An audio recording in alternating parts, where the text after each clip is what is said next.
नमो भगवते वासुदेवाय।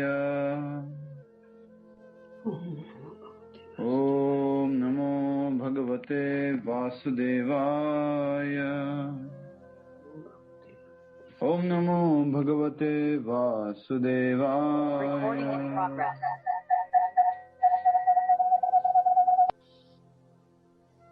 हरे कृष्णा। श्रीमद् भगवद गीता बहुत ही महत्वपूर्ण अध्याय, ध्यान योग, जिसको अष्टांग योग भी कहा जा सकता है। और उसमें हम श्लोक संख्या 25 और 26 समझने का प्रयास करेंगे। अभी तक हमने श्लोक संख्या 24 तक किया है और आज जो हम समझने जा रहे हैं वो भक्ति योग से संबंधित भी है और हम समझने का प्रयास करेंगे किस प्रकार से हम इसको अपने भक्ति योग अभ्यास में, कृष्ण भावनामृत में लगा सकते हैं।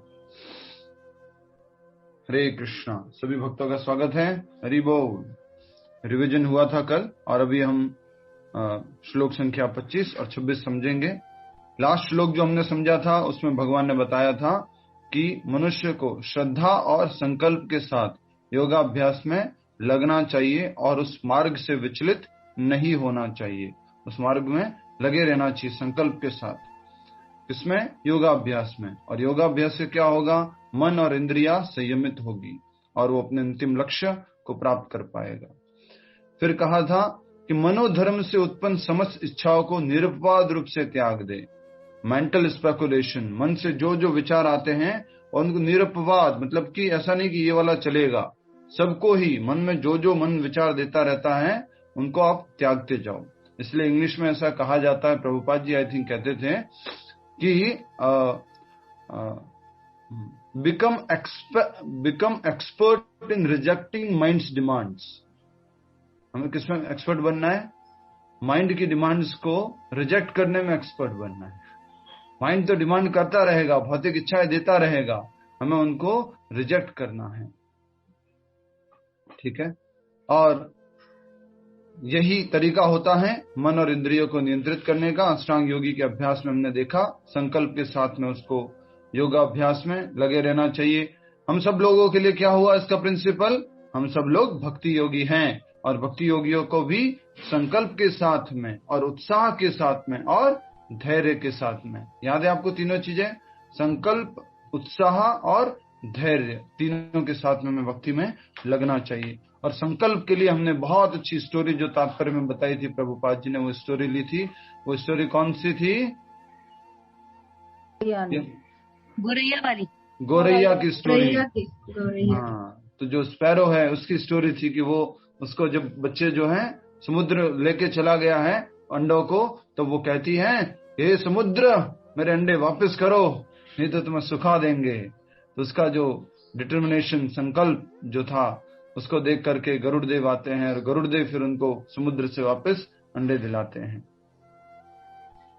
ये हमने समझा था। आज हम श्लोक संख्या 25 से समझने का प्रयास कर रहे हैं। श्लोक संख्या 25 दोहराएंगे, बहुत अच्छा श्लोक है।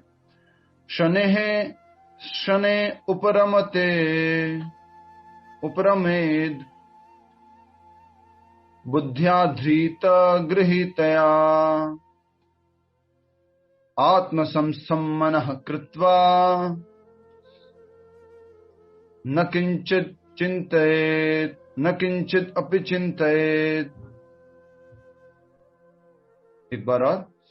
शने शने उपरमेद बुद्ध्या धृति गृहीतया आत्मसंस्थं मनः कृत्वा न किंचित अपि चिंतयेत्।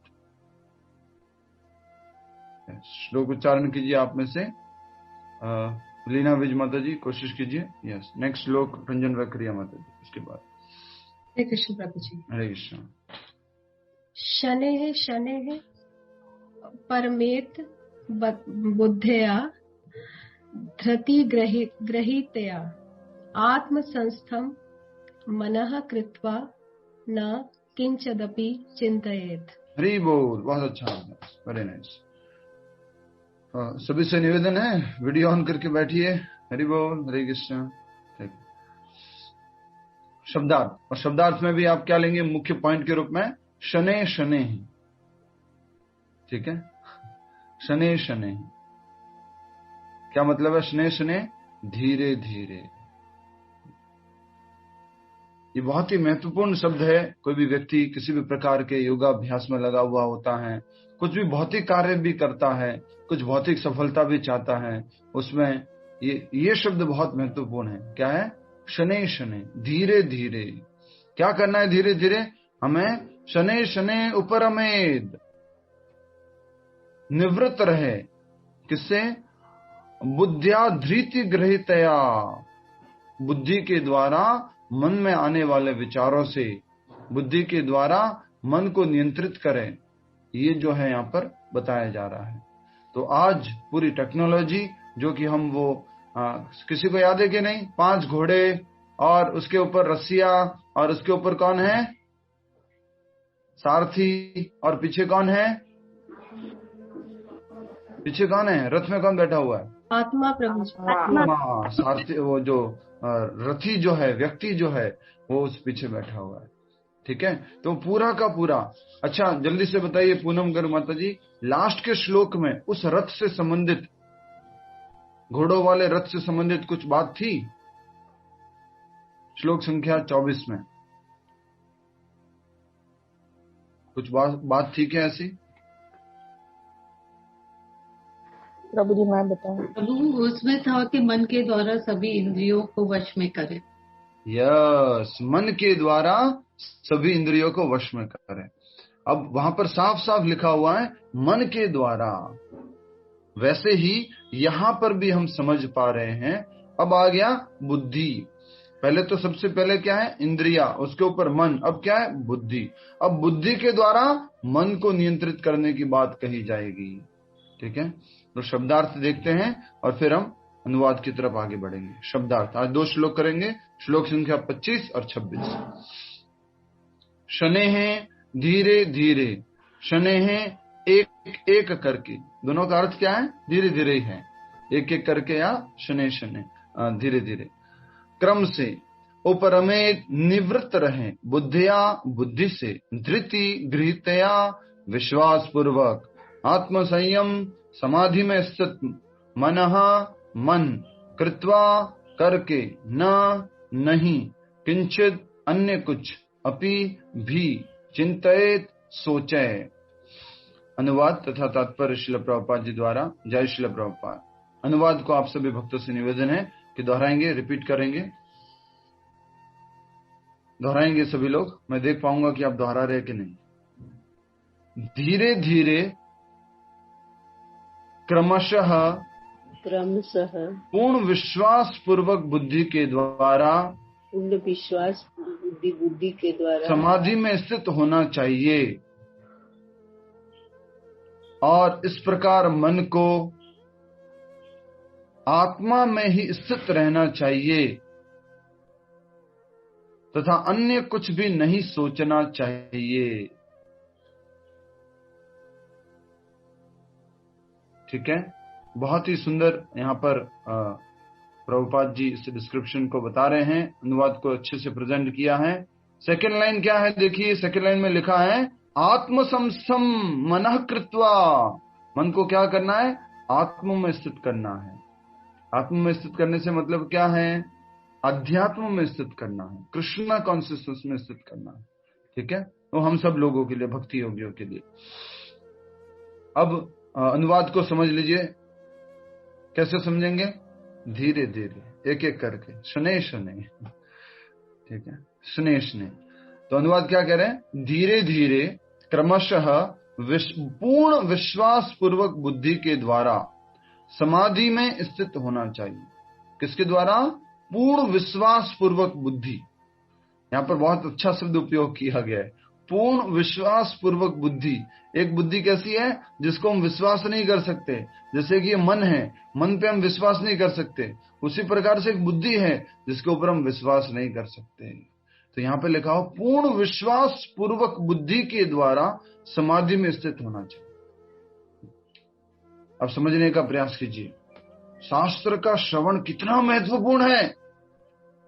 हम भगवत गीता भागवतम श्रवण करते हैं, भगवत गीता पढ़ते हैं, कितना महत्वपूर्ण है। ये किसका भोजन है? जल्दी से बताइए, किसका भोजन है? आत्मा का। आत्मा का। आत्मा का तो है ही है, साथ ही साथ इस हायरार्की के अंदर मन बुद्धि। कलयुग का।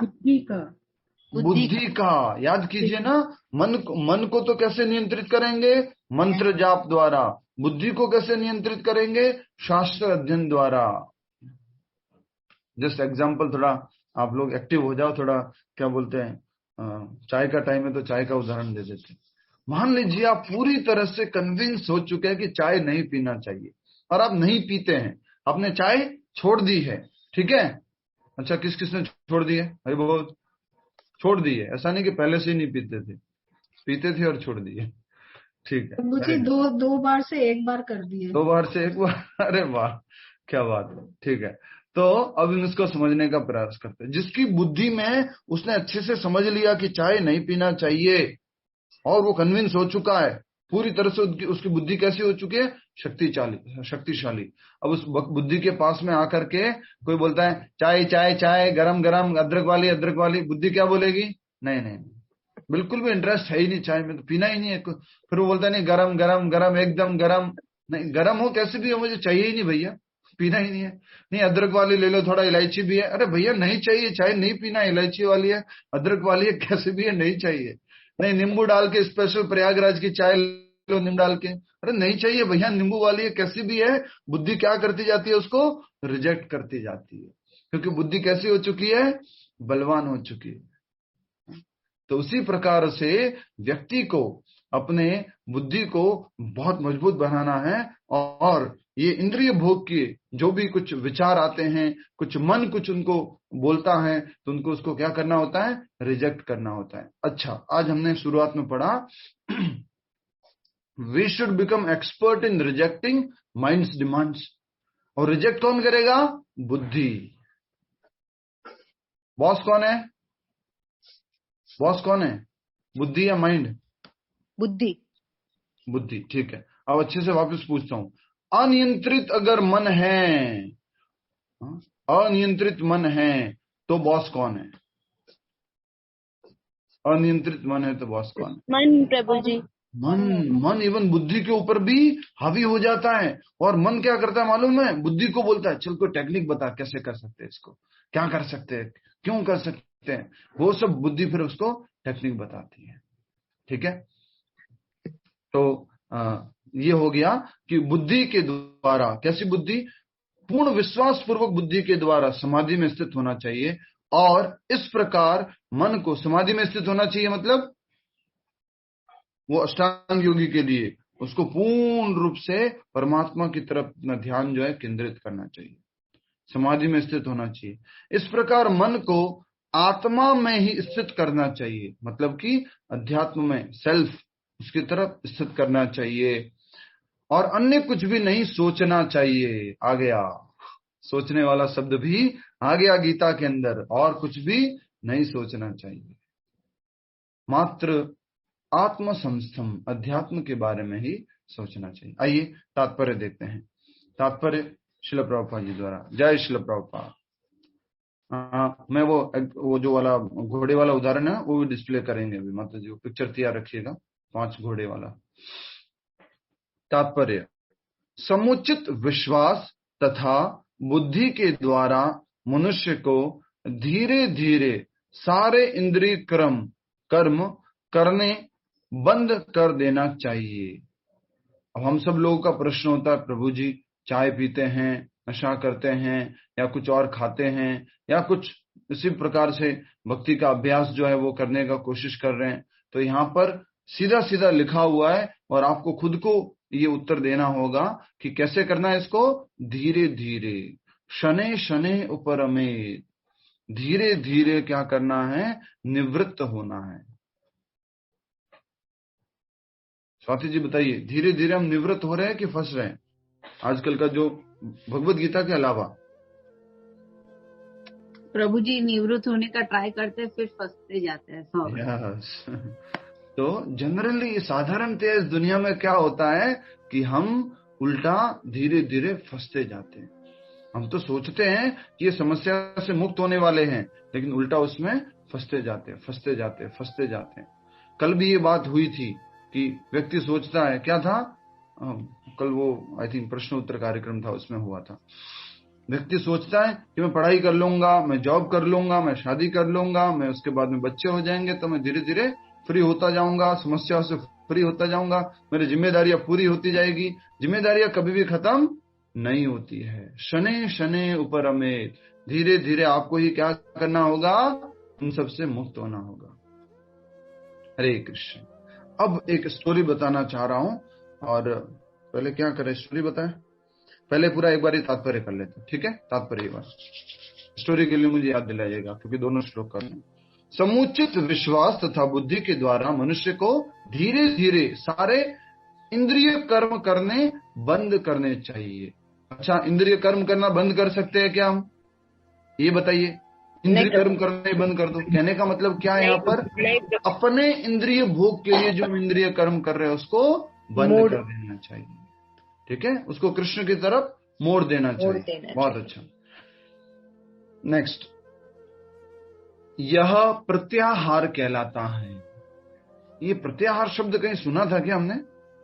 प्रत्याहार क्या होता है? योग में इसको सुना, जी प्रत्याहार शब्द क्या आता है? अष्टांग योग में। यस, वंदना माता जी ने बताया, अष्टांग योग में। अष्टांग योग के 8 भाग होते हैं, उसमें एक आता है प्राणायाम के बाद प्रत्याहार। प्रत्याहार में क्या करता है? वो समस्त इंद्रिय के कार्य को जो है बंद कर देता है, कुछ इंद्रिय भोग के कार्य वो नहीं करता है। तो यहां पर कहा जा रहा है कि इसको प्रत्याहार कहते हैं। धीरे धीरे धीरे धीरे इंद्रिय भोगों के कार्य बंद करने चाहिए। खास करके जो कृष्ण भावनामृत में भक्त व्यक्ति हैं, उसको भी ये सारे कार्य बंद कर देना चाहिए, धीरे धीरे धीरे धीरे, ठीक है? हरे कृष्ण। आगे, मन को विश्वास, ध्यान तथा इंद्रिय निवृत्ति द्वारा वश में करते हुए समाधि में स्थिर रहना चाहिए। समाधि का मतलब समझ रहे ना? अच्छा, इतना सा बता दीजिए एक शब्द में प्लीज, थोड़ा आप फोकस कीजिए। आपको समाधि का मतलब क्या? समाधि का मतलब क्या? वननेस, ठीक है, बहुत अच्छा। यस स्वाति जी। आपने मन और बुद्धि को भगवान में जोड़ना। मन और बुद्धि को भगवान में जोड़ना, ठीक है प्रभु जी। हर समय भगवान को अपना कार्य करते हैं, भगवान को स्मरण में लाना। ठीक है, ठीक है। अष्टांग योगी के लिए जैसे समाधि की बात हो रही है, या हम सब भक्ति योगियों के लिए भी समाधि का मतलब सरल मीनिंग समझ जाइए, फिक्स्ड। इंग्लिश में बोलेंगे तो फिक्स्ड, एकदम से पूर्ण स्थित, अवस्थित, उसको विचलित नहीं हो सकता। ये तो समाधि में चला गया है, मतलब अब वो विचलित नहीं होने वाला। अब आप उसको ये खाओ वो खाओ, ऐसे करो वैसे करो, उस टाइम में वो बिल्कुल भी विचलित नहीं होगा। तो ये समाधि का मतलब है। अब उसको मन के कार्य, बुद्धि के कार्य, इंद्रियों के कार्य उसको विचलित नहीं कर सकते हैं। उदाहरण कौन सा है, जल्दी से एक बार बता देता हूँ उदाहरण। योगारूढ़ वाली स्थिति हो गई। योगारूढ़ का मतलब ही समाधि होता है।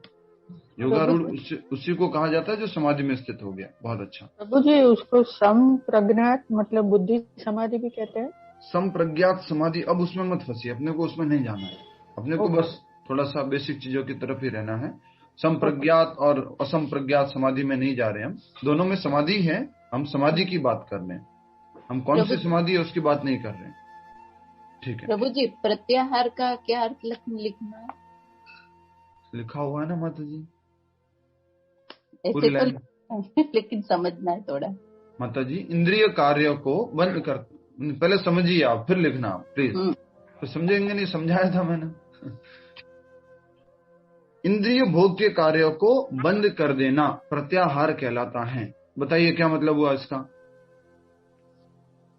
इंद्रिय निग्रह करना, निग्रह करता है अपनी इंद्रियों को भोग के लिए। उसको जो टीवी देखता था या मूवीज देखता था या फिल्म सॉन्ग सुनता था या कुछ खाने की चीजों के लिए इधर उधर, आज सैटरडे उस रेस्टोरेंट, नेक्स्ट संडे उस रेस्टोरेंट जाना है, ये वाला ट्राई कर लिया, वो वाला भी बाकी है, वो नया और खुला एक और, वहां से इन्विटेशन भी आया था, मैसेज भी आया था, डिस्काउंट कूपन भी है, वो सब चीजें जो है धीरे धीरे नहीं, बस ठीक है, शांति, घर में रहेंगे, अपना प्रसाद भगवान को अर्पण करके खाएंगे और जो हरे कृष्ण महामंत्र का जप करेंगे। इसको बोलते हैं प्रत्याहार, अर्थात इंद्रिय भोग को वो नियंत्रित कर देता है। ठीक है।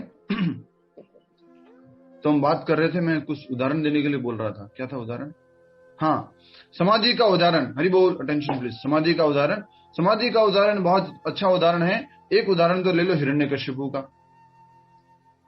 हिरण्यकश्यपु भी समाधि में लग गया था। उसको, उसके शरीर को दीमक खा रहे थे, चींटियां खा रही थी, पशु पक्षी आकर के खा रहे थे, लेकिन उसको कोई फर्क नहीं पड़ रहा था। इवन शरीर को कुछ फर्क नहीं पड़ रहा। सोचिए। दूसरा उदाहरण, शमीक ऋषि। शमीक ऋषि कौन थे? शमीक ऋषि, जस्ट उदाहरण के लिए बता रहा हूं। शमीक ऋषि कौन थे? यस, श्रृंगी ऋषि के पिता। क्या बात है, हरि बोल। रंजन बकरिया माता जी, वेरी नाइस। तो श्रृंगी ऋषि के पिता, अर्थात जिनके गले में परीक्षित महाराज ने मरा हुआ सांप डाला था। जिनके गले में परीक्षित महाराज ने मरा हुआ सांप डाला था, वो कौन है? शमीक ऋषि। तो क्यों डाला था? वो परीक्षित महाराज को प्यास लग गई थी, और प्यास लग गई थी तो वो कहीं पे पानी ढूंढने के लिए गए थे, जंगल में अकेले थे, और वहां उनको एक झोपड़ी दिखी, और झोपड़ी में गए तो वहां पे एक ऋषि क्या कर रहे थे? तपस्या कर रहे थे, समाधि में लीन थे। उन्होंने उस ऋषि से जाके पूछा, ऋषि पानी दो। ऋषि ने कुछ सुना ही नहीं, क्योंकि ऋषि किसमें थे? समाधि में थे। कई बार हम भी समाधि में चले जाते हैं क्या? कुछ देख रहे हैं? प्रभु जी ख्यालों की समाधि में चले जाते हैं। यस, कभी कभी कुछ सोचते सोचते कहीं चले जाते हैं। कान में पढ़ रहा है गीता का श्लोक, गीता की बातें प्रभु जी बोल रहे हैं, वो कान में पढ़ रहा है, लेकिन हरे कृष्ण स्वती जी क्या बोला? हाँ। तो क्या होता है? कहीं समाधि में चले गए, अर्थात कहीं खो गए। इसी प्रकार से घर में कुछ काम कर रहे होते हैं, या मोबाइल में कुछ काम कर रहे होते हैं, टीवी देख रहे, मूवी देख रहे होते हैं, लेकिन प्रभु जी वो समाधि थोड़ी कही, वो तो डिस्ट्रैक्शन कहा जाएगा ना। एक तरह से पूरी तरह से एब्जॉर्ब हो गए, इसलिए ये मजाक वाली समाधि है। तो एब्जॉर्ब हो गए। कई बार हम बोलते हैं ना, कभी कभी मजाक करने के लिए, छेड़ने के लिए, कृष्णा कॉन्शियस लोग गॉसिप कैसे करेंगे? कृष्ण भावना भावरित व्यक्ति गॉसिप करते हैं, कैसे करेंगे? कुछ क्लास कर रहे हैं और सब लोग बैठे हो मान लीजिए, और अचानक से मैंने बोल दिया, हाँ विनीता जी क्या बताया अभी? प्रभु जी मालूम नहीं क्या बोला आपने। तो उस टाइम में फिर हम क्या कहते हैं मजाक करने के लिए? समाधि में चले गए थे ना, वैसे समाधि में। तो उदाहरण किसका का हो गया? शमीक ऋषि। और जब वो समाधि में थे तो राजा परीक्षित आके बोलते, पानी दीजिए, पानी दीजिए, पानी दीजिए, मैं राजा हूं, सम्राट हूं, मुझे पानी दीजिए। उन्होंने नहीं सुना, क्योंकि वो किसमें थे? समाधि में लीन थे। इस कारण से उन्होंने नहीं सुना, और गुस्से में आकर के उन्होंने मरा हुआ सांप उनके गले में डाल दिया। आगे आपको मालूम ही है, उनके बेटे श्रृंगी को मालूम पड़ा, उन्होंने हाथ में पानी लिया और श्राप दे दिया परीक्षित को कि 7 दिन बाद तक्षक नाग के काटने से तुम्हारी मृत्यु हो जाएगी। ठीक है, तो ये समाधि का उदाहरण दिया बस आपको। समाधि का मतलब एकदम से पूरी तरह से स्थित, अविचलित रूप से, विचलित नहीं है। ठीक है, मन को विश्वास, ध्यान तथा इंद्रिय निवृत्ति द्वारा वश में करते हुए समाधि में स्थित रहना चाहिए। ठीक है, उस समय देहात्म बुद्धि में अनुरक्त होने की कोई संभावना नहीं रहती। किस समय? बहुत सुंदर बात कही है, बहुत सुंदर, हरि बोल। किस समय? समाधि में प्रभु जी। या जब समाधि में है तो देहात्म बुद्धि की तो बात ही नहीं आती कि मुझे खाना है, मुझे पीना है, मुझे सोना है, बिल्कुल भी नहीं। उससे रिलेटेड कोई विचार नहीं, कोई डिस्ट्रैक्शन नहीं, जब समाधि में स्थित रहता है। दूसरे शब्दों में, जब तक इस शरीर का अस्तित्व है तब तक मनुष्य पदार्थ में लगा रहता है। आगे पूरा पढ़ेंगे। किंतु उसे इंद्रिय तृप्ति के विषय में नहीं सोचना चाहिए। जब तक ये शरीर रहेगा तो आंखों से देखना तो पड़ेगा, कानों से सुनना तो पड़ेगा, जीवा से खाना तो पड़ेगा, स्वाद लेना पड़ेगा, स्पर्श आदि करना पड़ेगा, लेकिन इन सबको क्या करना है? इन सबको कृष्ण भावना भावित बनाना है, इंद्रिय भोग में नहीं लगाना है, कृष्ण की तरफ मोड़ना है। कृष्ण से जोड़ना है, देखना, सुनना, सूंघना, स्वाद लेना, स्पर्श करना, जितना भी अमरीश महाराज के हमने उसमें समझा था वो सब कुछ हमें कृष्ण भावनामृत में करना है। इसलिए एक बार फिर से पढ़ेंगे इस लाइन को। दूसरे शब्दों में, जब तक इस शरीर का अस्तित्व है तब तक मनुष्य पदार्थ में लगा रहता है। जब तक शरीर रहेगा तब तक ये कार्य तो करने पड़ेंगे, किंतु उसे इंद्रिय तृप्ति के विषय में नहीं सोचना चाहिए। इंद्रिय तृप्ति के बारे में नहीं सोचना है कि मुझे नाकों के माध्यम से ये ऐसा भोग करना है, कानों के माध्यम से ये भोग करना है, नहीं। ठीक है, उसे परमात्मा के आनंद के अतिरिक्त किसी अन्य आनंद का चिंतन नहीं करना चाहिए। कृष्ण भावनामृत का अभ्यास करने से यह अवस्था सहज ही प्राप्त की जाती है। ठीक है, जब कृष्ण भावनामृत का अभ्यास करेंगे तो ऑटोमेटिकली इस स्टेज पर पहुंच जाएंगे धीरे धीरे कि हमें क्या करना होगा, मात्र कृष्ण को प्रसन्न करने का कार्य करना होगा। अच्छा देखिए, थोड़ा सा स्ट्रांग है लेकिन बहुत ट्रुथ है जो इसके अकॉर्डिंग है, समझ जाइए, बहुत इंपॉर्टेंट लाइन बोल रहा हूं मैं।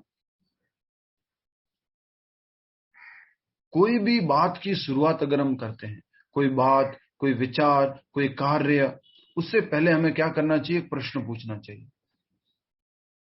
क्या इससे कृष्णा प्रसन्न होंगे? सोचिए, मान लीजिए जिस थोड़ा सा कॉन्शियस होना होगा हमें, पर धीरे धीरे लिखा हुआ, साफ साफ, एकदम से नहीं। मान लीजिए कोई व्यक्ति नॉनवेज खा रहा है, नशा कर रहा है, और उसने सुना हुआ है, गीता का ज्ञान सुना हुआ है, तो उसको तुरंत मन में क्या सोचना चाहिए, क्या कृष्ण इससे प्रसन्न होंगे? नहीं, कृष्ण प्रसन्न नहीं होंगे, तो मुझे ये नहीं खाना चाहिए, मुझे ये नहीं देखना चाहिए, मुझे ये नहीं सुनना चाहिए। ये हाईएस्ट लेवल का समाधि है। ठीक है ना। हम लोगों को कैसे अभ्यास करना है इसका, शनि शनि ऊपर, हमें धीरे धीरे उसका उपयोग करना, एक एक करके, क्रमशः एक एक करके इसका अभ्यास करना। एकदम से आप अगर ये प्रिंसिपल लगा लिया तो शायद आज का दिन भी नहीं निकल पाएगा आपका। राइट। अभी आप नेक्स्ट, इसके बाद मान लीजिए क्लास खत्म होते ही, प्रभु जी को तो मालूम नहीं है चाय पीनी है, मुझे तो पीनी है, तो क्लास खत्म होते ही चाय अगर पीते हैं तो एकदम से क्या होगा, प्रश्न चिन्ह, क्या कृष्ण प्रसन्न होंगे? नहीं नहीं, कृष्ण प्रसन्न नहीं होने वाला, चाय पीने, मैं रख देता हूं उसको साइड में। उसके बाद आप थोड़ा सो जाता हूँ, हाँ दिन में मैं सो क्यों रहा हूँ, क्या कृष्ण इस प्रसन्न होंगे? नहीं, मुझे नहीं सोना चाहिए। ऐसे नहीं करना है, इसको क्या करना है, प्रैक्टिकली धीरे धीरे इसको अप्लाई करना है। ठीक है, फिर से इस लाइन को पढ़ेंगे, उसे परमात्मा के आनंद। सो आप प्लीज आपके प्रश्न चिन्ह में लिख लीजिए, आपके प्रश्न आएगा क्विज में। हर एक कार्य करने से पहले हमें अपने आप से क्या प्रश्न पूछना चाहिए? हर एक कार्य करने से पहले हमें अपने आप से क्या प्रश्न पूछना चाहिए?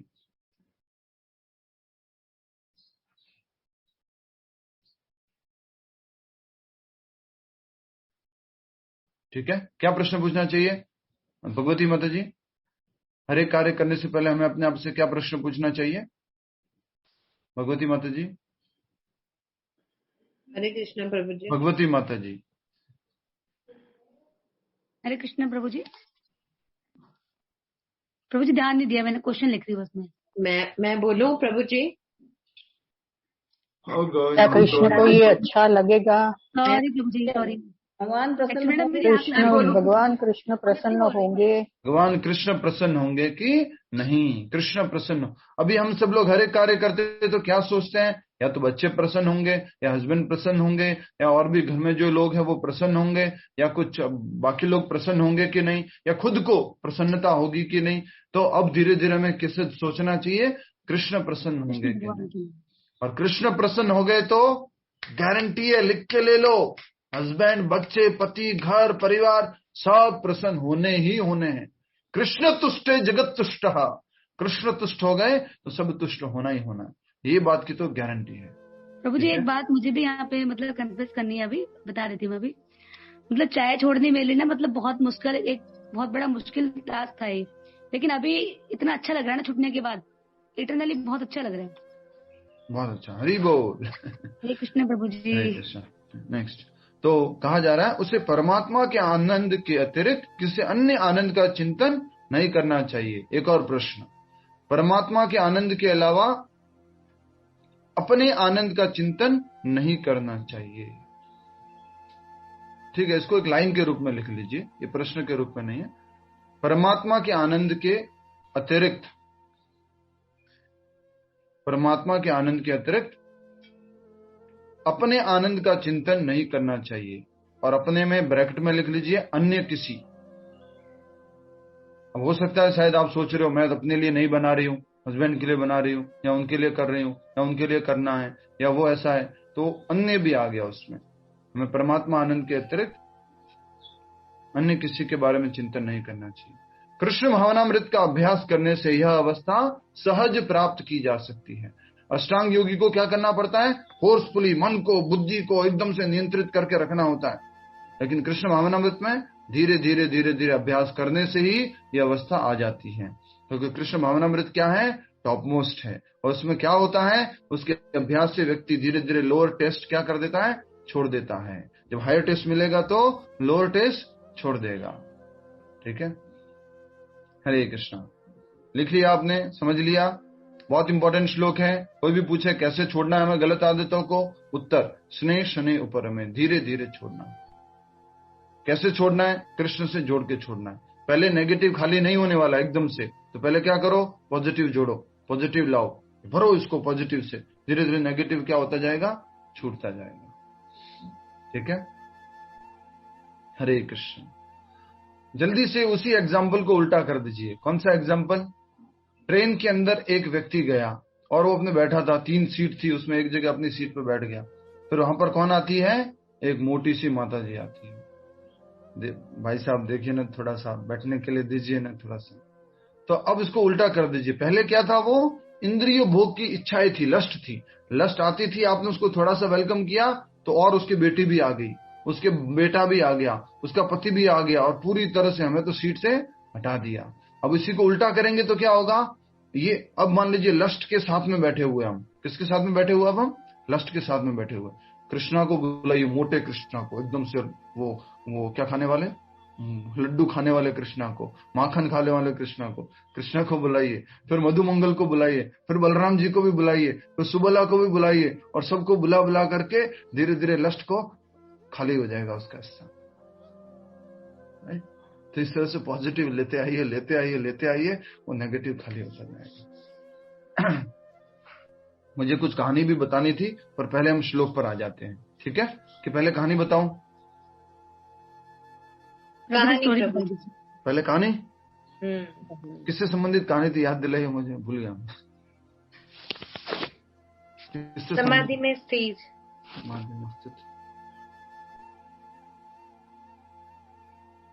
रथ वाला था प्रभु जी, बुद्धि वाला था।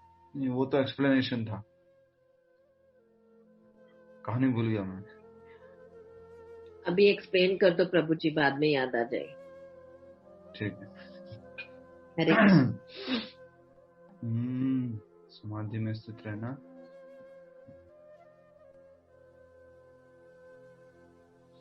अच्छी कहानी थी, बहुत अच्छी कहानी थी। Hare Krishna. Yes yes yes yes yes yes yes yes yes, got it. Hari बोल।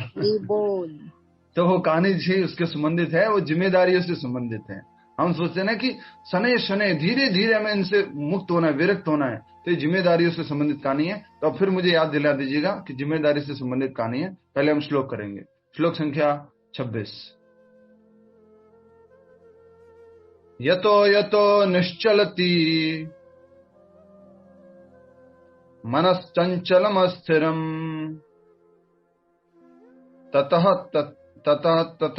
ततस्ततो नियम्येदात् आत्मन्येवावशं नयेत्। अच्छे से जब मैं बोलूं ना तो आप सुना कीजिए और उसको साथ साथ में देखा कीजिए, कहां ब्रेक कर रहा हूं, कहां पर क्या बोल रहा हूं। यतो यतो निश्चलति मनश्चंचलमस्थिरम् ततस्ततो नियम्येतात् आत्मन्येवावशं नयेत्। ठीक है, ये रंजन वैखरी माता जी आपको उच्चारण करना था। हरे कृष्ण प्रभु जी। हरे कृष्ण। यतो यतो निश्चलति मनश्चंचलमस्थिरम् ततस्ततो नियम्येत आत्मन्येव वशं नयेत्। बहुत ही सुंदर, हरि बोल, वेरी नाइस। अभी मुझे कुछ याद आ गया तो पहले वो लिख लीजिए। नींद आत्मा का भोजन है, सॉरी आत्मा का नहीं, बुद्धि का। नींद बुद्धि का भोजन है, आत्मा का नहीं लिखना। नींद बुद्धि का भोजन है। इसलिए पिछले श्लोकों में आपने देखा था व्यक्ति को क्या करना होगा, नियमित रूप से सोना भी होगा और नियमित रूप से खाना भी होगा। नींद आत्मा का, नींद बुद्धि का भोजन है। हमेशा दो ही चीजें हुई है ना, या तो शरीर या आत्मा, आज बुद्धि भी आ गई है बीच में। नींद बुद्धि का भोजन है। अब नींद प्रॉपर ले ली है तो क्या होगा, बुद्धि को हम अच्छे से मजबूत रख सकते हैं। नींद प्रॉपर नहीं है तो बुद्धि जो है मजबूत नहीं होगी, बुद्धि विचलित हो जाएगी। इसलिए नींद प्रॉपर लेना भी जरूरी है, पर अधिक भी नहीं लेना है और बहुत कम भी नहीं लेना है। तो इसलिए, और मैं भी यहाँ पर कहना चाहूंगा कि ये प्रॉपर नींद लेनी चाहिए, क्योंकि कभी कभी आज अगर ये नींद थोड़ी सी गड़बड़ चल रही है नींद, और उसकी वजह से अगर हम नींद कुछ याद करने की कोशिश करेंगे तो याद नहीं आएगा। तो आज मैं थोड़ा क्लास लेने से पहले रेस्ट ले लिया था, जो उल्टी सुल्टी हमारी वो चल रही थी, बहुत समय से नींद नहीं हो रही थी। तो नींद यस बुद्धि का भोजन है और नींद लेनी बहुत आवश्यक है, प्रॉपर नींद। बच्चों को भी आप कह सकते हैं कि प्रॉपर वो स्लीप ले, प्रॉपर उनको सोना बहुत जरूरी है। रात में सोएंगे बहुत अच्छा है, 9 से 12 का समय पहले भी बताया है आपको। समय पे सोना और समय पे उठना बहुत अच्छा वो होता है। ठीक है, श्लोक में आ जाते हैं। माता जी श्लोक उच्चारण कर लिया आपने? यस, ठीक है। शब्दार्थ, यतः यतः जहां जहां भी, निश्चलति विचलित होता है, मनः मन, चंचलम चलायमान, अस्थिरम अस्थिर, ततः तथा वहां वहां से, नियम्या वश में करके, एतद इस, आत्मनि अपने, एव निश्चय ही, वशम वश में, नयेत ले आए। बहुत सुंदर लाइन कही गई है। क्या कहा गया है? यतो यतो ततो ततो। अरे बोल, फास्ट फास्ट वीडियो ऑन कीजिए सभी लोग। यतो यतो ततो ततो। यतो यतो मतलब इधर इधर जिधर जिधर गया उसको क्या करना है, ततो ततो, वहां वहां से खींच करके, नयम वशेत। तो आपको श्लोक का टाइटल में लिख सकते हैं जो कीवर्ड्स के, यतो यतो ततो ततो, यतो यतो ततो ततो। या फिर अगर कीवर्ड में वैसा लिखना चाहते हैं जो इसका मुख्य भाग है, वो है वशम नयेत, यतो यतो ततो ततो, याद रखने के लिए। कौन सा श्लोक था? बोले 26वां श्लोक है, अध्याय 6 का। 16 नंबर का श्लोक क्या है? नींद से संबंधित है और भोजन से संबंधित है, 6 अध्याय का 16 नंबर। ठीक है, 26वां श्लोक किसके संबंधित है? मन से संबंधित है, जहां जहां मन जाता है वहां वहां से वापस लेके आना है। अच्छा जल्दी से बताइए शीतल माता जी, मन का नेचुरल स्थिति क्या है? मन का नेचुरल स्थिति? मन चंचल है प्रभु जी। चंचल है, वो पिछले श्लोक से बोलिए। मन का नेचुरल स्थिति क्या है? अगर कंट्रोल नहीं है तो नेचुरली वो तो क्या रहेगा? एंडलेस डिजायर, शत्रु। शत्रु। भूल क्यों जाते हैं? हम 24 आवर अपने शत्रु के साथ में रहते हैं। अगर कंट्रोल कर लिया तो ही मित्र है, नहीं तो हमेशा वो तो है ही है। डिफॉल्ट मोड में क्या है? एनिमी। ठीक है, अब इसी डिफॉल्ट मोड में एक और बात समझ लीजिए, चंचलम। चंचलम मतलब चलायमान, चलता रहता है, चलता रहता है, चलता रहता है। मन रुकता नहीं है। हरे कृष्णा, मन रुकता नहीं है। इवन इंद्रिय भोग में भी मन अधिक नहीं रुकता है। बहुत इंटरेस्ट की देखने की चीज है या सुनने की चीज है या कुछ भोगने की चीज है, उसमें भी ज्यादा देर तक मन रुकता चलायमान, उसको दूसरा चाहिए होता है। इसलिए एक फिलॉसफी को हम यहाँ पर समझेंगे और उस फिलॉसफी को कहेंगे variety is mother of enjoyment. Variety is mother of enjoyment. लिख सकते हैं, variety is mother of enjoyment. समय बहुत कम बचा है, ठीक है। वैरायटी को क्या बोलेंगे हिंदी में? वैरायटी को प्रकार प्रभु जी। प्रकार, यस। और थोड़ा सा इसको हिंदी, पूरे सेंटेंस को हिंदी में कीजिए। विविधता, विविधता, वैरायटी, डिफरेंट टाइप्स, भिन्नता, विभिन्न प्रकार के, different types in quality and quantity. माता जी हिंदी में पूछ रहा हूँ, फिर आप अंग्रेजी बोल रहे हैं। विविधता, विविध प्रकार की, विविधता ही, हाँ। आनंद बोलेंगे। अरे माता जी आप क्यों एकता अनेकता कहाँ से लेके आ रहे हैं? मैं पूछ रहा हूँ variety is mother of enjoyment, उसको हिंदी में करना है। विविधता ही आनंद का, विविधता ही एंजॉयमेंट आनंद का स्रोत है, आनंद आनंद का स्रोत है। हाँ, मदर मदर मदर माँ है उसको, ठीक है। विविधता ही आनंद की माँ है। जननी है, जननी। मुझे जननी है, जननी है, ठीक है ठीक है ठीक है ठीक है ठीक है ठीक है। विविधता आनंद की जननी है। जननी नहीं कहेंगे, मदर की जगह आएगा ना। एग्जैक्टली मदर बोला जा रहा है। प्रभु जी जननी बोलते हैं। जननी इज अ प्रॉपर वर्ड। ठीक है, जननी। आप सब लोग जननी हैं, इसलिए आप लोगों को मालूम होगा। प्रभु जी विविधता ही खुशी का कारण है। स्रोत। खुशी को हम स्रोत है। एंजॉयमेंट से ले यस, लेते हैं। कारण कह सकते हैं और थोड़ा सा बेस वर्ड आगे, ठीक है। हरे कृष्ण, समय कम है, आगे बढ़ेंगे। अब इसका मतलब क्या है? माइंड हर समय क्या ढूंढता रहता है? विविधता ढूंढता रहता है, अर्थात उसको एक चीज से खुशी नहीं मिलती है। अब मैं आज साफ साफ और स्पष्ट शब्दों में बोलने वाला हूं, ठीक है, ध्यान से सुनिएगा। भारत में फिलोसॉफी चलती है और एक बहुत बड़े फिलोसोफर हुए हैं, उनका नाम है ओशो। उनके नाम से बहुत फेमस है वो, ठीक है। और बहुत सारे उनके शिष्य भी हैं, उन्होंने गीता भी लिखी है, बहुत वो फेमस भी हुए हैं और साथ ही साथ इनफेमस भी हुए हैं। फेम भी मिला उसको और डिफेम भी मिला उनको। उनकी फिलॉसफी क्या कहती है कि किसी भी इंद्रिय भोग को करते जाओ करते जाओ करते जाओ करते जाओ करते जाओ करते जाओ करते जाओ करते जाओ करते जाओ, और एक दिन क्या आएगा? आप उससे उब जाओगे। उस दिन आप कहोगे विरक्ति आ गई, ठीक है यार बहुत भोग लिया, अब और हमें इच्छा नहीं इंद्रिय भोग करने की, ये सब खाने पीने की या जिस भी प्रकार का इंद्रिय भोग है वो उसकी में और इच्छा नहीं है। वो फिलोसॉफी फेल होती है। क्यों? कोई बता सकता है आप में से? वो फिलोसॉफी फेल होती है। एक तरह से सही बात है, एक ही चीज को आप रसगुल्ला रसगुल्ला रसगुल्ला रसगुल्ला और रसगुल्ला नहीं खाना मुझे, पर ये फिलोसॉफी फेल होती है। ये कोई सही तरीका नहीं है। उन्होंने एक किताब लिखी है, उन किताब का नाम है संभोग से समाधि। संभोग से समाधि एक किताब लिखी है। इतना भोग करते जाओ, इतना भोग करते जाओ कि एक दिन आप समाधि में पहुंच जाओगे, अर्थात कि आप उससे पूरा सा डिटैच हो जाओगे, पूरा। कौन बता सकता है? वो फिलोसॉफी फेल होती है। क्यों? प्रभु जी क्योंकि जिसका टेस्ट एक बार ले लिया वो फिर छूटता नहीं है जल्दी से। नहीं नहीं नहीं नहीं, ये तो सही है, बिल्कुल सही है कि अगर आप बहुत ज्यादा भोग करोगे तो उससे विरक्ति आ जाएगी। बहुत अच्छा बोला आपने प्रभु जी। उसके कॉन्सिक्वेंसेस भी फेस करेंगे। आएंगे तो वो कभी भी बोर नहीं होगा।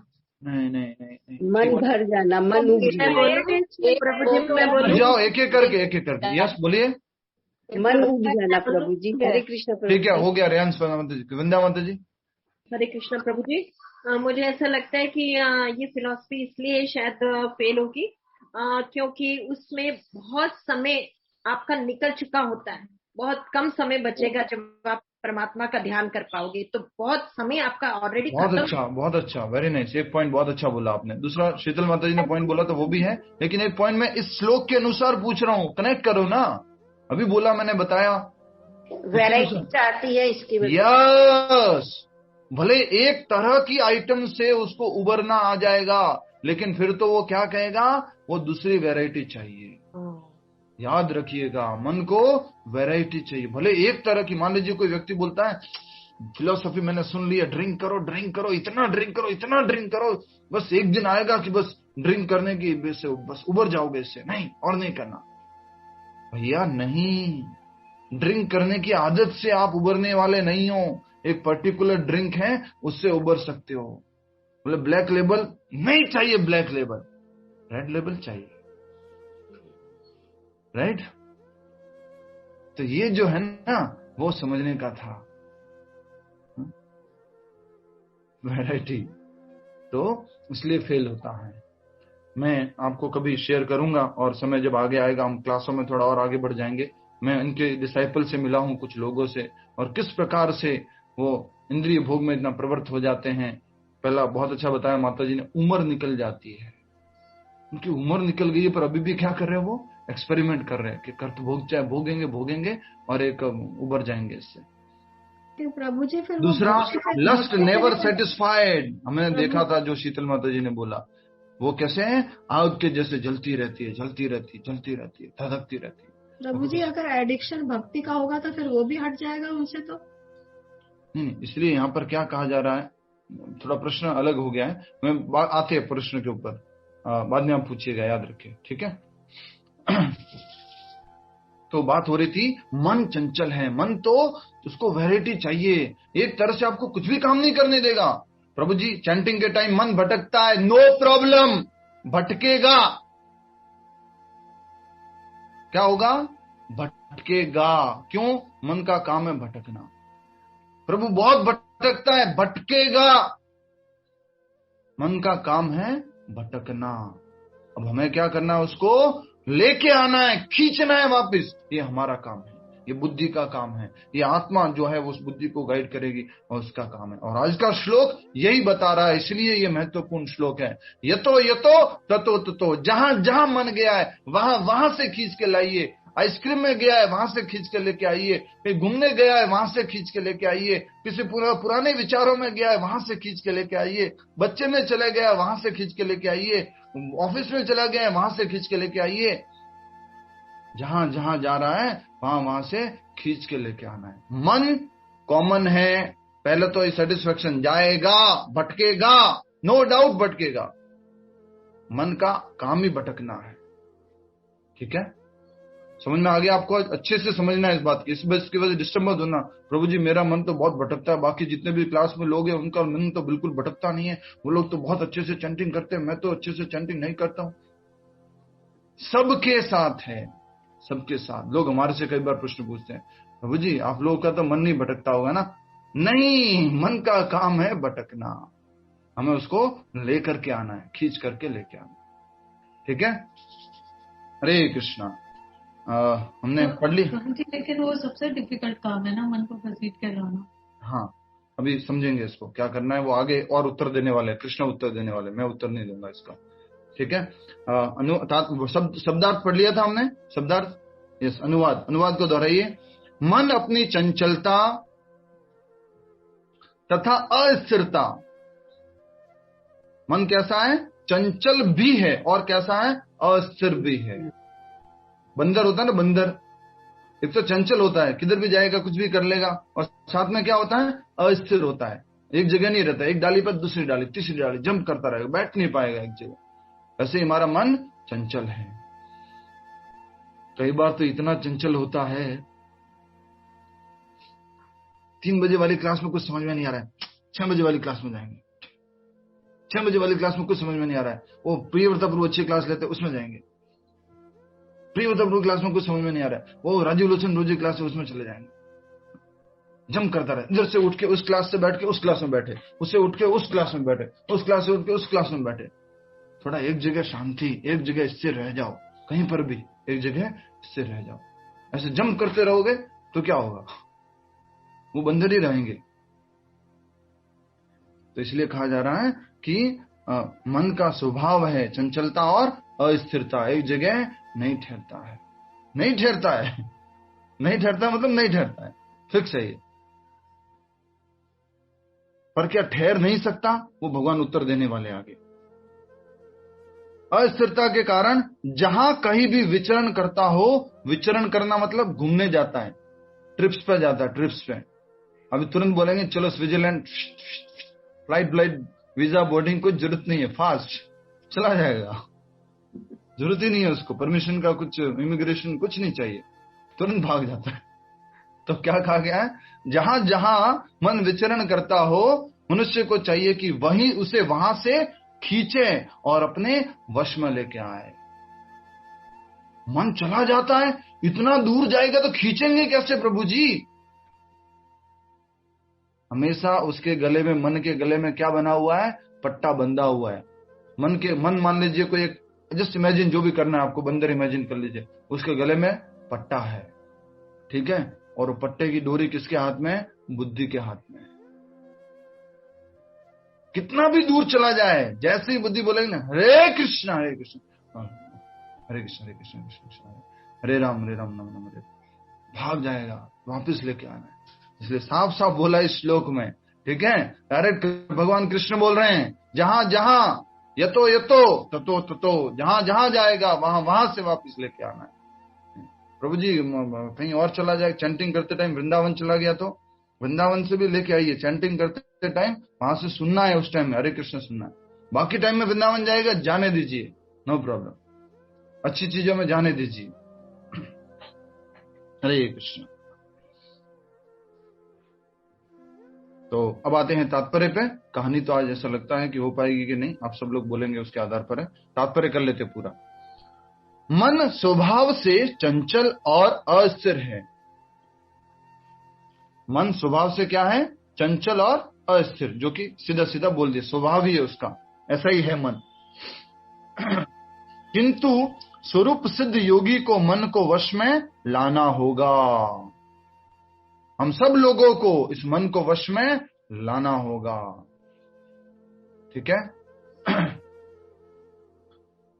मन को वश में लाना होता है, उस पर मन का अधिकार नहीं होना चाहिए। योगी के ऊपर मन का अधिकार नहीं होना चाहिए, मन के ऊपर योगी का अधिकार होना चाहिए। हम सब लोगों की स्थिति क्या है आजकल? हमारे ऊपर मन का अधिकार चलता है। व्हाट्स योर, क्या बोलेंगे, what's the name of your boss? My boss is my mind. No no no no no, आपका बॉस कौन होना है? प्रभुपाद जी, कृष्णा, उनकी शिक्षाएं, वो बॉस होना है, ठीक है। अब आगे वही सारी सिंपल बातें आने वाली है जो आज का टॉपिक दिया है, गोस्वामी तथा गोदास, जो हम बहुत बार पढ़ चुके हैं। जो मन को तथा इंद्रियों को वश में रखता है वह गोस्वामी कहलाता है। आपके क्विज में प्रश्न आएगा, गोस्वामी किसे कहते हैं या गोदास किसे कहते हैं? बार बार ये प्रश्न आ चुका है। अब गलती से कभी आपने मेरे को पूछा ना और मैंने प्रश्न पूछ लिया गोस्वामी किसे कहते हैं, गलत उत्तर दिया ना, तो फिर देख लेना, मैं यहां से मन में से कुछ आपको दंड देंगे। प्रभु आप भी जल छिड़क देना, जल छिड़क में से निकाल के। हरे कृष्णा। तो कल मिशिका जी ने कुछ मारे थे, डंडे नहीं मारे थे? नहीं मारे, भूल गए आप, मन ने बुला दिए। ओहो, विनीता जी खाए नहीं डंडे कल? आज खा लीजिए। मैंने और शीतल ने डिस्कस कर लिया, अभी मीशू को बताया कि नहीं बताया हमको डंडे मारे कि नहीं मारे। ओहो। प्रभु जी मैं सोच रही थी उसको फोन करके बोल दूं मारना है आज दोनों को। यस, आप बोलिए उसको, उनको बॉस बना दीजिए। बोले उसमें 2 प्रश्न गलत उत्तर दिए, इसके लिए आपको प्रभु जी ने वो किया है, अलॉटमेंट किया है।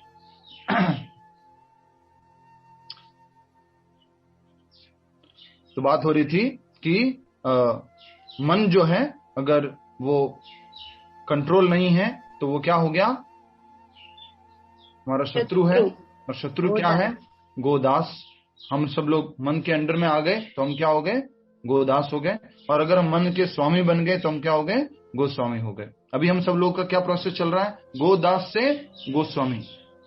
और कैसे? शनै शनै, याद रखना, करना जरूर है, एकदम से नहीं होगा। कैसे? शनै शनै, ज्यादा टाइम भी मत दीजिएगा, पर यह अभ्यास रेगुलर होना चाहिए। नहीं, गीता में बोल दिया भगवान ने शनै शनै।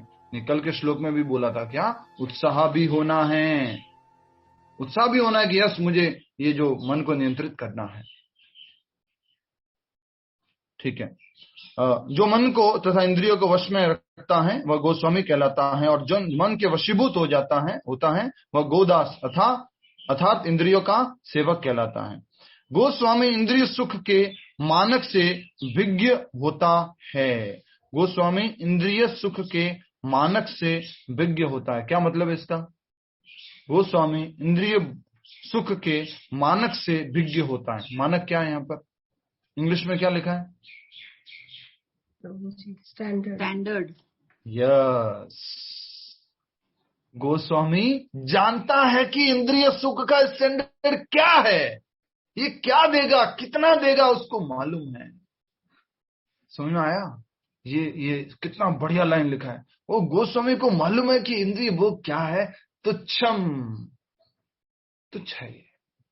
अभी हमने इसको क्या बना दिया, पहाड़, हवा करके बड़ा सा पहाड़।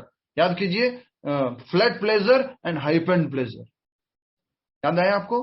फ्लैट प्लेजर और हाइपेंड प्लेजर। इंग्लिश में बोलूं तो हम क्या बोलेंगे?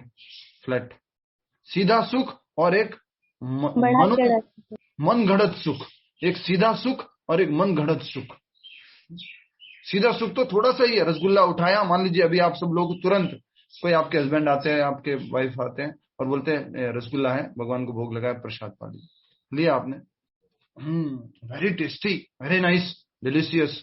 अच्छा ठीक है, रसगुल्ला देने से पहले आपको 2 मिनट का उन्होंने इंट्रोडक्शन दिया उस रसगुल्ले का। आपको मालूम है मैं रसगुल्ला लेके आया हूं, कहां से? ये very very special rasgulla, Bengal का, इसको पहले रसोगुल्ला बोलते थे।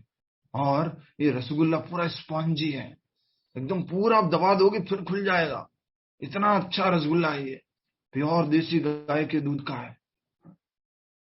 शक्कर इतनी प्रॉपर है इसके अंदर कि आपको लगेगा और खाओ और खाओ और खाओ। ये रसगुल्ला जब मैंने पहली बार खाया था ना, इतना मतलब मैं पागल हो गया था, क्या बताओ, इतना टेस्टी है। ये सब आपने सुन लिया। उसके बाद अगर आपको रसगुल्ला दिया जाएगा तो उसका मन घड़त प्लेजर वो हो गया है, बढ़ गया है। और रसगुल्ला वो वाला रसगुल्ला अगर मुझे मिलेगा तो इतना टेस्टी होता है, वो इतना टेस्टी होता है। अरे वो है तो उतना ही टेस्टी, लेकिन अभी क्या कर दिया है, मन घड़त, हवा भर दी है, हवा। समझ में आ गया? तो पूरी दुनिया में ये मीडिया क्या कर रहा है, हवा भरने का काम कर रहा है। फ्लैट प्लेजर तो इतना ही है, लेकिन ये पूरा बताया जा रहा है ये हाइपेंड प्लेजर इतना है। ठीक है, नेक्स्ट। प्रभु जी, विघ्न मतलब लो? क्या विघ्न? विज्ञ कहाँ पे लिखा? विज्ञ मतलब जानता है, जानता है। एक बोलते हैं अनभिज्ञ, मैं अनभिज्ञ हूं, मैं अनभिज्ञ हूं कि भगवत गीता में आज क्या बताया गया। मैं अनभिज्ञ हूं, मुझे नहीं मालूम। मैं विज्ञ हूं, मैं जानता हूं कि भगवत गीता में आज क्या बताया। ठीक है।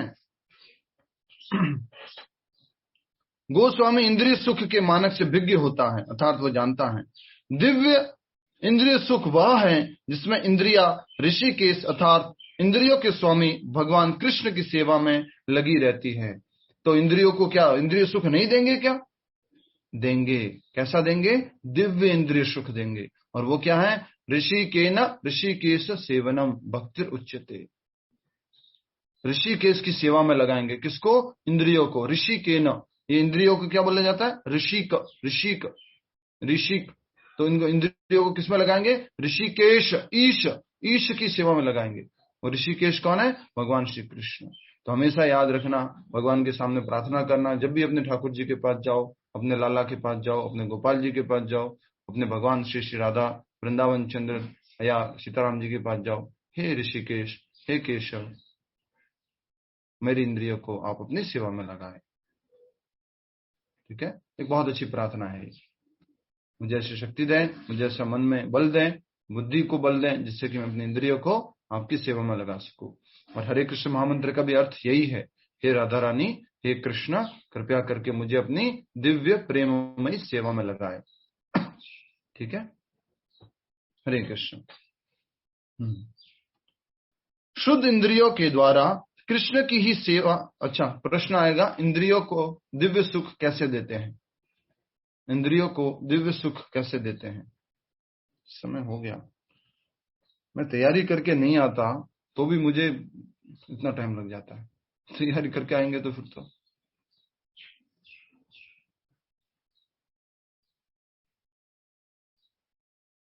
ठीक है। क्या लिखा है? इंद्रियों को दिव्य सुख कैसे दे सकते हैं?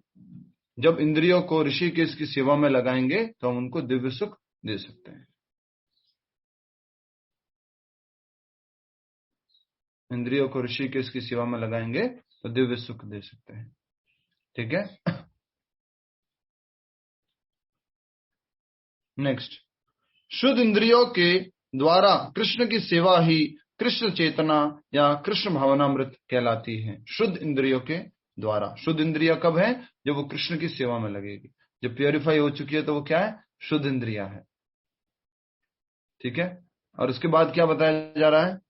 इंद्रियों को पूर्ण वश में लाने की यही विधि है। तो ये अगला प्रश्न होगा, इंद्रियों को वश में लाने की विधि क्या है?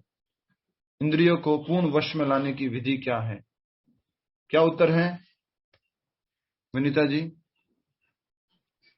हम हमारी सभी इंद्रियों को कृष्ण की सेवा में लगाए। ऋषिकेश की सेवा में लगाना इंद्रियों को पूर्ण वश में लाने की विधि है। ऋषिकेश। ठीक है। इससे भी बढ़कर बात यह है कि योगाभ्यास की परम सिद्धि भी, इससे भी बढ़कर बात यह है कि यह योगाभ्यास की परम सिद्धि भी है। और जो अष्टांग योगी होता है उसकी भी परम सिद्धि क्या है? इंद्रियों को पूरी तरह से नियंत्रित करना। और भक्त लोग कैसे कर लेते हैं? इंद्रियों को भगवान की सेवा में लगाकर। ऋषिकेन सेवनम भक्तिर उच्यते भक्तिर उत्तमा। ऋषिकेन ऋषिकेश सेवनम। ऋषिकेन ऋषिकेश सेवनम। ठीक है। हरे कृष्णा। अब कहानी कल करेंगे, कहानी रह गई है। ठीक है। अभी हम जाप करेंगे।